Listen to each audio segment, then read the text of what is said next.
تو اس بندے نے اس میں سے پھر زکوٰۃ ادا کرنی ہوتی ہے۔ اب 1 سال گزرنے کا مطلب یہ ہے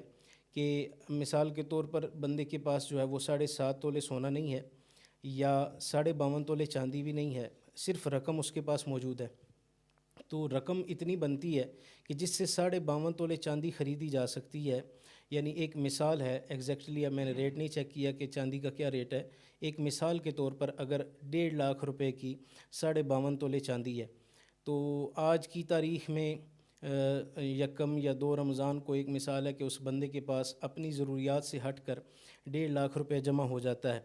تو اب وہ 1.5 لاکھ روپے کے اوپر 1 سال گزرنا ضروری ہے۔ اس کا معنی یہ ہے کہ لازمی نہیں کہ وہ 1.5 لاکھ پورا وہاں پڑا رہے گا، بس اس کو ہلانا نہیں ہے، اس میں کمی ہو بیشی ہو، اس میں اور جمع ہو جائے اماؤنٹ یا اس سے کم ہوتی رہے۔